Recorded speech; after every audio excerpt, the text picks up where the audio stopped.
Depuis l'arrivée des militaires au pouvoir, donc de Sisi en 2013, ça a été de pire en pire en fait la situation pour la presse.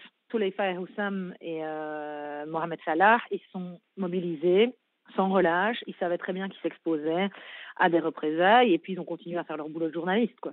Ouais. Et jusqu'à donc avant-hier où ils sortent d'un coffee shop, donc c'est un petit café à Douai, dans un quartier du Caire, et là ils sont arrêtés par les flics.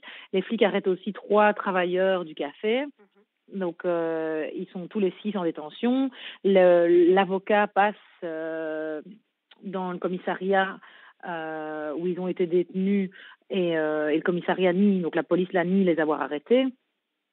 Peu de temps après, les 3 travailleurs, eux, sont relâchés. Et eux disent, si, on était bien dans ce commissariat-là et ces 3 personnes étaient avec nous et ils ont été emmenés avec un bandeau sur les yeux par des officiers de la Sûreté de l'État. Donc ça, c'est le premier témoignage qu'on a. Puis ils réapparaissent hier, là, en fin de journée, devant le bureau du procureur général de la Sûreté de l'État.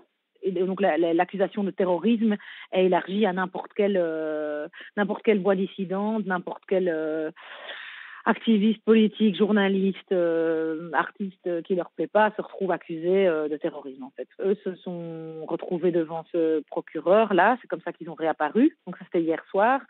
Et les charges, pour Touleifa, c'est la propagation de fausses informations et l'appartenance à un groupe terroriste. Et pour Houssam et Salah, c'est appartenance à un groupe terroriste. Et ils sont cités dans la même affaire qu'Isra Abdel Fattah, qui avait été arrêté un peu plus d'un mois plus tôt, quoi, en fait. Il y a une espèce de blackout sur l'Égypte, c'est complètement dingue. C'est que l'Égypte, après la Turquie et la Chine, c'est la plus grande prison pour journalistes. La liberté de la presse est complètement bafouée. Tous les jours, il y a plein de journalistes qui sont en prison.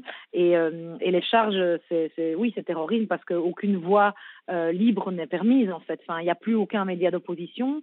Il y en a un qui survit, qui s'appelle Madamas, et il y a 3 jours, la police a débarqué dans les locaux pour fermer le journal et pour arrêter 3 de ces journalistes. Eux sont en détention. Donc là, le procureur l'accusation a annoncé qu'il les gardait pour l'enquête en détention provisoire pendant 15 jours.